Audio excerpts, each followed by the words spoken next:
Good morning, good evening, good afternoon, friendos, friendettes, and friendalls. I appreciate you being here and clicking on the video. This is a lot heavier of a topic for Mirror Monday than I intend on doing frequently, but today we're going to be tackling men's mental health. Men in the United States die 4 times higher than women do by suicide. And you might be thinking, damn, Leif, you just starting off with that bombshell? Trust me, it's not a statistic that I enjoy sharing.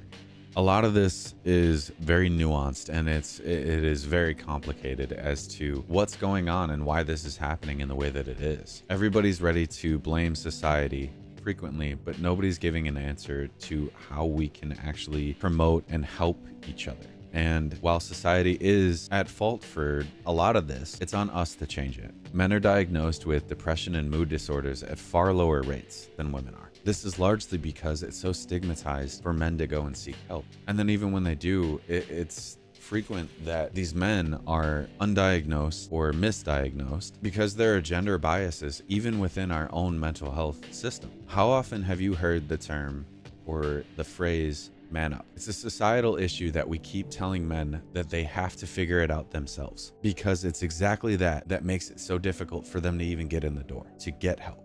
And frequently, these men that are not getting the help that they need or should be getting often embrace unhealthy attitudes and beliefs at the expense of their own well-being. Even when men seek help for their mood or cognitive issues, they don't get the help that they need.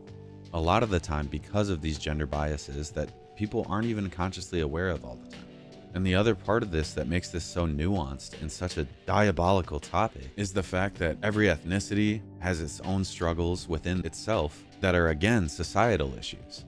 And then on top of that, you have to think about funding, and if somebody is uninsured or unemployed or disenfranchised, they don't have access to these things. I mean, even the ADA, the Americans with Disabilities Act, don't have considerations built into it for cyber psychology needs and service. And there's no protections in the workplace for mental health services or symptoms or anything of that nature. And on a note regarding the topic of the video today, there's not even a plan forward for a federal plan for men's mental health, even though it's a crisis right now. It's been alluded to frequently, and yet there is still nothing. 60% of men who have committed suicide had accessed mental health services within a year of their attempt. And while men do have that responsibility to seek help when they need help, we as a society need to not admonish them for needing help. We shouldn't be passing judgment on somebody who needs help. Societal stigma of mental health and going to see a therapist is ridiculous. And the lack of skills to communicate their emotions in an effective manner is sad. It keeps so many people from going out and getting the help that they need. I mean, honest to God, when I was reading through a lot of these articles and these research journals, one of the questions actually stuck out really hard for me. One of the questions that was posed in one of these interviews with specifically African American men, but I realized on a grander scale, I don't know how to differentiate stress from depression. I honestly could not tell you the difference between the two because I use those two words interchangeably. Now, granted, I'm not a mental health professional, but I can express frustration with our mental health system turning these people away when they need help and they're not being taken seriously or they're being misdiagnosed. Frequently, when men's mental health is talked about, whether it's in the media, newspaper, etc., it's only mentioned in relation to how it affects women. I'm not saying that those things shouldn't be reported on in that way, because domestic violence is absolutely inexcusable. There is no excuse for that. But we should be talking about how we can advocate and bring up and raise up these men that need help. I'm thinking back to when Dak Prescott came on and did an interview about depression and what he was going through and how he was ridiculed for it. Because again, as a society, we tend to make men think that they have to do it alone, otherwise they're not men. And I find that to be absolutely unacceptable. I mean, how is it that men are less diagnosed with depression and anxiety and these types of things, and yet they have a higher mortality rate than women in suicide? It shows up even in higher rates of substance abuse or even violent behavior. And there is a lot of work to be done on the men's side of things as well. How things are viewed with regard to masculinity and what makes you a man and how you identify with that has an incredible impact on whether or not you seek help. We gender things that don't need to be gendered frequently. We gender things such as drinks even. If you decide to get a mixed drink that is a fruity and enjoyable taste, you're immediately judged by other men around you for no reason. You like what you like, it has nothing to do with your gender. It doesn't make you less of a man for enjoying that drink. I also want to acknowledge that I just talked about alcohol with regard to men's mental health, and that isn't acceptable either. Now, granted, it was just an example, but this is part of the bigger communication that we have to have. And on a broader scale, it benefits everyone if men's mental health is being taken seriously.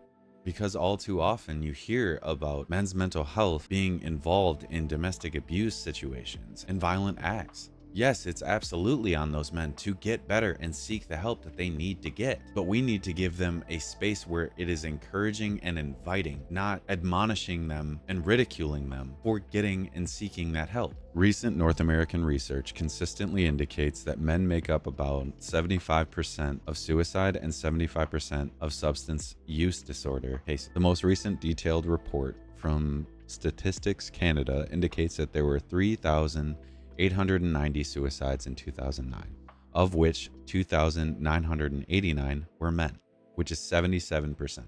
Gender interacts with ethnicity to produce extremely high rates of suicide in some groups of men.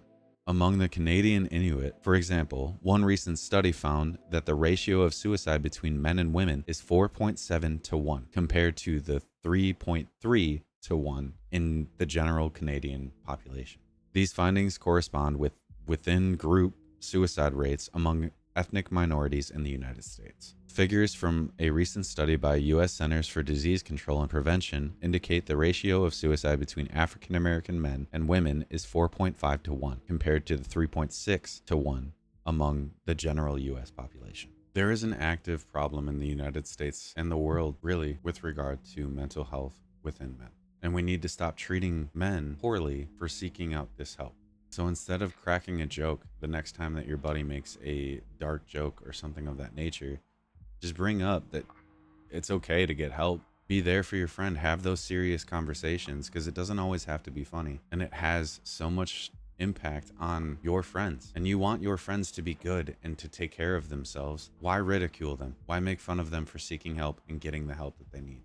You should be encouraging that. And it's important to remember that it isn't up to the man to just do things for themselves and figure it out themselves. You can have help, and that's okay. You don't need to go at it alone. And you're not alone, because there are many people, such as myself, that have sought out therapy, and I have benefited greatly from it. I still go to therapy, even though I wouldn't say that I'm perfect by any means. I'm not in near as rough of a position as I used to be because of therapy. Don't forget to be a friend to your friend. Encourage them to seek help when they need help. And if you or someone you know is having a really rough time and they are considering doing the unthinkable, there is help available. All you need to do is call 988. It's available 24 hours. And remember, we need you here. Oh, this is a hard one to get through. I'm not going to lie to you guys. And if you don't want to call 988 and you're just not to that point, you think, reach out to a friend. Let them know that you're struggling. And if you're that friend that gets that text or that message or whatever it might be, make sure you just hear them and listen to them and understand, and don't pass judgment on them. I love you guys. I'm proud of you. Oh, I'm proud of you, and you should be proud of you too. Thank you for being here, and thank you for being you. There's no one else that could do it like you.